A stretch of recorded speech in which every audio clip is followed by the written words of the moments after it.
Bună dimineața, a doua zi în Londra și deja suntem aproape să ne urcăm pe o bărcuță. Și o să mergem cu bărcuța până la Tower of London. Am fost ultimele persoane care urcă pe acest vapor. Am nimerit la fix. Bun, deci noi am luat un bilet de 24 de ore pentru cruz și pentru autobuz. Putem face toate astea de aici, nu? Da. Suntem aici, la Westminster Pier. Și mergem până la Tower Bridge. Tower Pier de aici, cred. Da. Și de aici o să luăm un autobuz. Atunci traversăm, vedem The Shard și apoi luăm ăsta, care ne duce încoace, așa, pe lângă apă, ne duce înapoi și eventual vedem. Nu prea avem timp astăzi foarte mult pentru că trebuie să ne întoarcem destul de repede pentru lansarea E10. Astăzi e evenimentul de lansare. Dacă nu ați văzut video, pentru că deja video am făcut, o să vă las link în descriere. Și am plecat. Și ne-am făcut niște fani spanioli. Fetele astea m-au văzut că registrez și au zis: "Oh, vlogger ăsta e de-al nostru."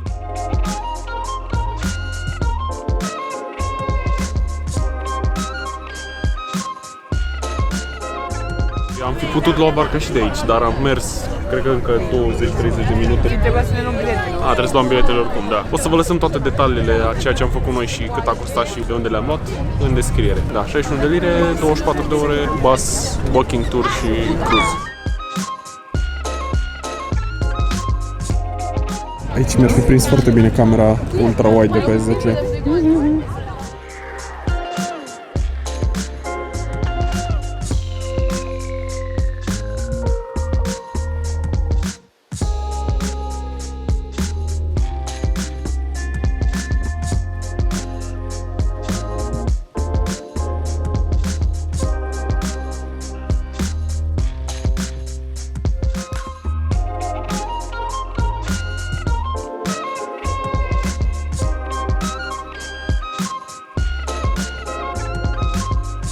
Place? Da. Mai ales la căldurică.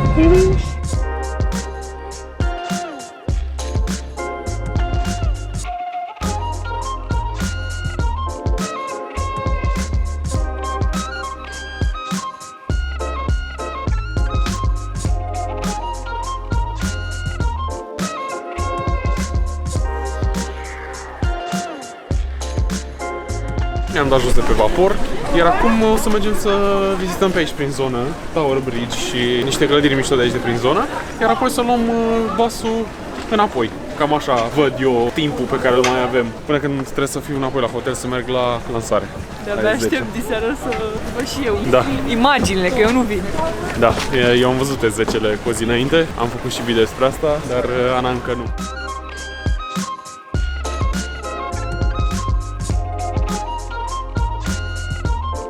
Vreau să mă duc și eu la un WC și eram cu bani și am scos și noi niște bani.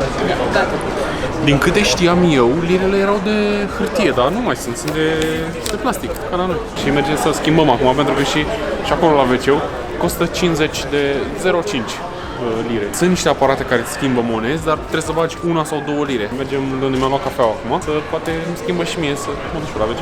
Și am schimbat. Asta este 5 lire și ne-a dat aici, ce ne-a dat? 1 pound, asta este o liră. 1 pound. Și asta este 50p. 50 pence. Queen Elizabeth. Și asta este 50 și asta e bună. Mă rog, 0,5. Ar fi 50 de cenți. Ele se cheamă pence. În zonele foarte turistice, din orașele mari, nu există toalete. Adică e o chestie nașpa din punctul meu de vedere. Uite, aici sunt toalete și avantajul foarte mare că sunt cu plată este că sunt curate. Deci toalete foarte curate, deși erau foarte folosite. Încercăm să găsim stația de autobuz ca să facem un tur cu autobuzul înapoi spre hotel. Aici e? Da. Doar că e metrou. Poate fi în stradă stații de...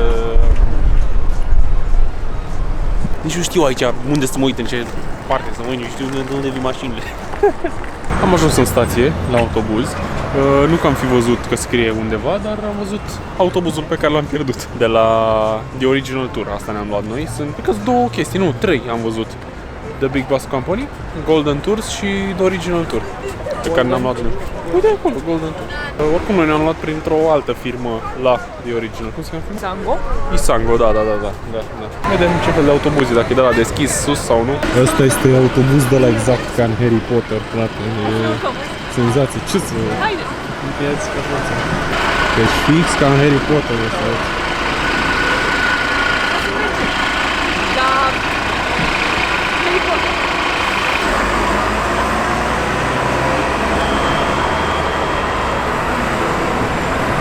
Plăteai Ce? cu cardul la femeia aia. Cu cardul? Da. Nu știu. Și am impresia că la toate autobuzele poți să plătești cu cardul. Da, direct. da.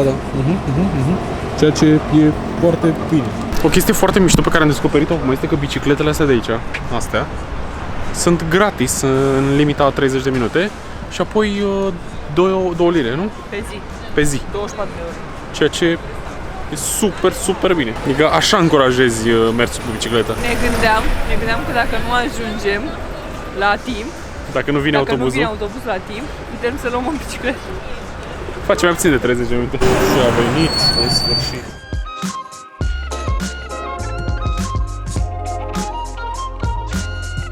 Lumina e într-adevăr foarte mișto.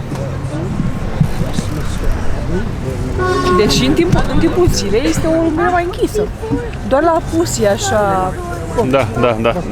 Și am găsit loc afară, deschis, frumos, ca pe barcă. Sper să nu ia capul. Da.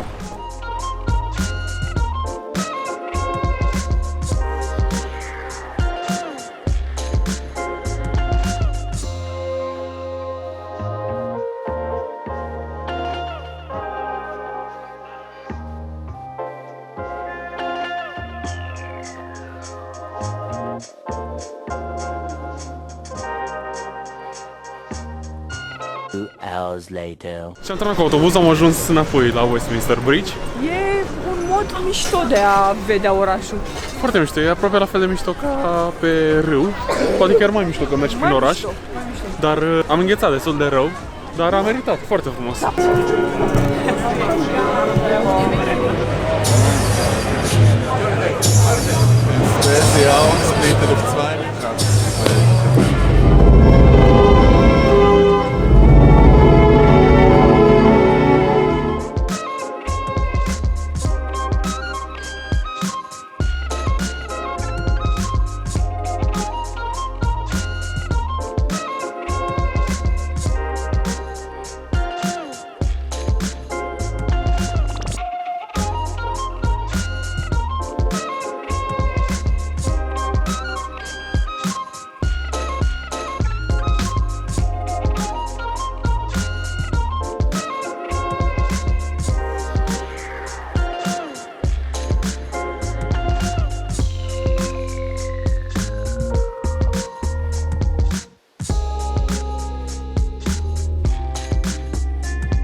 Our screens is still fundamentally limited by the size of our devices. With the Galaxy Fold, we're creating a new dimension for free app multitasking. Yeah. Thank you.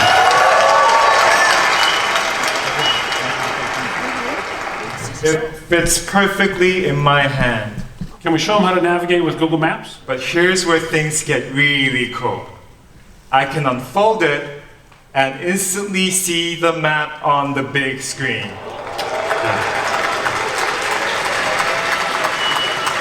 That's amazing.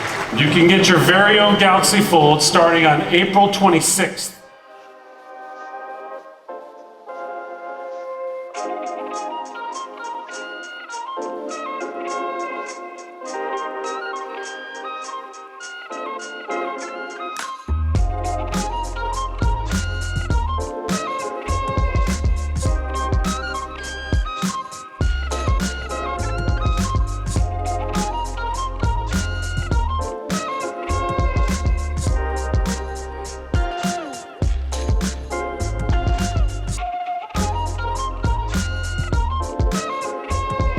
Ok, deci exact ce mă interesa pe mine și anume Galaxy Fold nu este pe nicăieri și nici Galaxy 5G.